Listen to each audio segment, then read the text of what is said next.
ঝড়ের মধ্যে দেখলাম অন্ধকারে দূর থেকে একটা অবয়ব, একটা লোক আমার দিকে এগিয়ে এলো। কি ব্যাপার? আমি বঙ্কু, কোথায় যাবেন? বঙ্কু, বঙ্কু, আমার ভীষণ বিপদ, একটু সাহায্য করো। এমন ঝড় বৃষ্টির রাতে এই ঝোপ জঙ্গলে বড় বিপদে এসে পড়েছি। দয়া করে আমাকে লোকালয়ে পৌঁছে দাও। আচ্ছা আচ্ছা, উঠে আসুন তাড়াতাড়ি। এই জায়গাটা মোটে ভালো নয়। যত তাড়াতাড়ি সম্ভব আপনাকে এই জায়গা থেকে নামিয়ে নিয়ে যাব। যেমন করে হোক আপনাকে নিরাপদে আমি বাড়ি পৌঁছে দেবো। ঝড় বৃষ্টির মধ্যে রিক্সার চাকা গড়াতে শুরু করলো। কি কখনো যে আজ অনুষ্ঠান বাড়ি থেকে বেরিয়ে এসেছিলাম। ভালো ভালো ঘরের ছেলে ঘরে ফিরতে পারলে হয়। বঙ্কু না থাকলে আজ কি হতো কে জানে। আপনি এখানে এলেন কিভাবে? বাড়ি ফিরবো বলে বেরিয়েছিলাম, মাঝ নদীতে হঠাৎ নৌকো উল্টে গেল। সাঁতরে সাঁতরে কোনো রকমে পাড়ে উঠি। তারপর তো অন্ধকার হাতরে তোমার এই রিক্সার কাছে এসে পৌঁছলাম। আচ্ছা, তুমি ঝড় জঙ্গলে কি করছিলে? আরে বাবু, সাতকড়িকার এখানে এসছি। এই জঙ্গলের ওপারে এক রুগীর বাড়ি যাওয়ার কথা, সে তাকে ওষুধ পৌঁছে দিলাম। জঙ্গলে রিক্সা আর এগুবে না বলে এইখানে রেখেছিল, তো ফেরার সময় আপনার সাথে দেখা। ও, এই জঙ্গলটা বুঝি বিপজ্জনক? তুমি যেভাবে তড়িঘড়ি ওখান থেকে আমায় নিয়ে এলে। শুধু এই জঙ্গল কেন বলছেন বাবু, এই গোটা এলাকায় বিপজ্জনক বটে। দিনের বেলাতেও লোকজন এদিকে সচরাচর আসতে চায় না। নিহাত রুজির ব্যাপার, পেটের টানে এখানে আসতে হলো। ঝড়ের বেগ কমলেও বৃষ্টি এখনো কমেনি। বর্ষণ সিক্ত মাটির রাস্তা ধরে উদ্দাম বেগে ছুটছে আমাদের রিক্সা। ক্লান্ত শরীরে একটু তন্দ্রা লেগে এসেছিল। সহসা সজোরে ব্রেক চেপে রিক্সা থামালো বঙ্কু। দেখলাম রিক্সার সামনে রাস্তার উপর সাদা কাপড়ে জড়ানো একটা বডি পড়ে রয়েছে। জায়গাটা সত্যি যেন অদ্ভুত রে, বিকট। সেটা দেখে বঙ্কু যেন বেজার ভয় পেয়ে গেল, যদিও সেটাই স্বাভাবিক। কাঁদো কাঁদো গলায় বলল, সর্বনাশ সর্বনাশ, ভাবলাম তাড়াতাড়ি আপনাকে নিয়ে এই বিপদ কাটিয়ে বাড়ি যাব, কিন্তু তার হলো নি। যে ভয়টা পেয়েছিলাম সেটাই হলো। বঙ্কু রিক্সা থেকে নেমে পড়লো। তারপর আমার হাত দুটো রীতিমতো চাপতে ধরে বলল, যাই হয়ে যাক বাবু, আপনি কিন্তু রিক্সা থেকে নামবেননি। আর আমি দেখছি এই বডিটাকে রাস্তা থেকে সরানো যায় কিনা। যত সব অলক্ষণীয় কাণ্ড। আমাকে এই কথাগুলো বলে বঙ্কু এগিয়ে গিয়ে বডিটাকে ধরে নিয়ে টানতে টানতে একটা পাঁচিলের ভিতর নিয়ে গেল। আমি রিক্সায় বসে ওর ফেরার অপেক্ষা করতে লাগলাম। তারপর আমার মনে হলো, ওর কোনো বিপদে পড়বে না তো, হতেই পারে। এরকম একটা বিভৎস জায়গায় ওকে একা ছাড়া আমার উচিত হয়নি। রিক্সা থেকে নেমে পড়লাম। পাঁচিলটার পাশ দিয়ে গিয়ে দেখলাম একটা বিস্তৃত জমি, সেখানে একটা ভগ্নপ্রায় ঘর।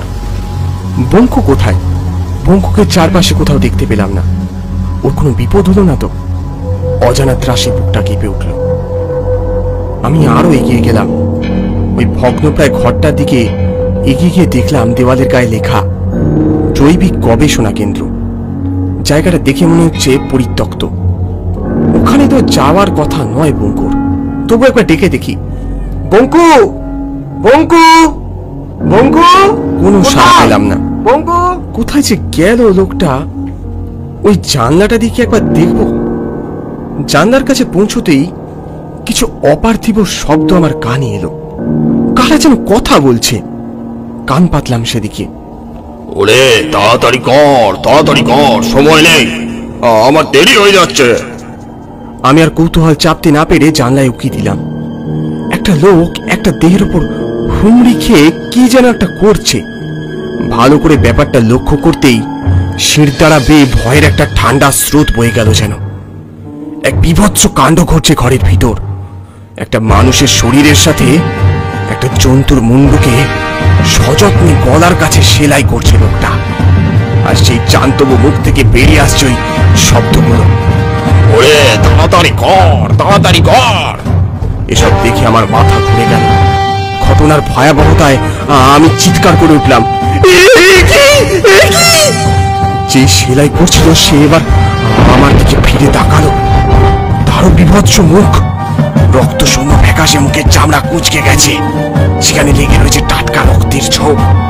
দুটো বিস্ফারিত চোখ জবা ফুলের মতো লাল। ভয়ে আমি কাঁপতে শুরু করলাম। কোনো মতে জানলা থেকে সরে এলাম। ভাবলাম বঙ্কুর কথা না শুনে মারাত্মক ভুল করেছি। ঠিক সেই সময় কেউ আমার কাঁধে হাত রাখলো। চমকে পিছনে তাকালাম, আর তখনই আমার শরীর অবশ হয়ে গেল। তুই জ্যান্ত না মরা রে? আমি জ্যান্ত জ্যান্ত। ও, এ তো দারুণ ব্যাপার। জ্যান্ত মানুষই তো আমাদের দরকার। এতে মোরা অনেকদিন মরা মানুষ নিয়ে পরীক্ষা নিরীক্ষা করেছে। এইবার একটা জ্যান্ত মানুষ চাই। ভালোই হলো তুই এসছিস। নে, এবার আমাদের সাথে চল। আমি আর সেখানে দাঁড়িয়ে থাকতে পারলাম না, চিৎকার করে উদ্ধশ্বাসে ছুটতে থাকলাম। ওরে বাবারে, ওরে বাবারে, ওরে বাবারে! যেদিকে চোখ গেল সেদিকে ছুটলাম। বেশ বুঝতে পারলাম পিছনে অনেকগুলো অশরীরী আমার পিছনে ছুটে আসছে।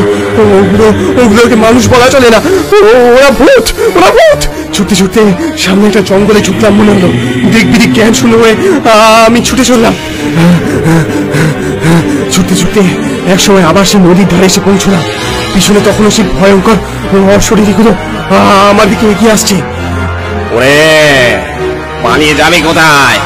অনেকদিন এক জ্যান্ত মানুষ পাইনি। আজ তুই আমাদের কাছে আয়, তোকে একটু পরীক্ষা করে দেখি। এদের হাত থেকে বাঁচতে আর কোনো উপায় নেই মনে হয়। আমাকে আমাকে সেই সিদ্ধান্তটা নিতে হলো। অগত্যা কোনো উপায় না পেয়ে আমি ঝাঁপ দিলাম নদীতে। এই যে স্যার, আসুন আসুন, এদিকে আসুন। কাল রাতে এই রাস্তার উপরে বডিটা পড়েছিল। আমি বাবুকে রিক্সায় বসিয়ে পাঁচিলের পিছনে বডিটাকে রাখতে গিয়েছিলাম। বিশ্বাস করুন, আমি পই পই করে বারণ করলেও রিক্সা থেকে নামবেন নি, কিন্তু শুনলেন না আমার কথা। ফিরে এসে দেখি বাবু রিক্সায় নেই। তখনই মনে সন্দেহ হয়ে গেছে।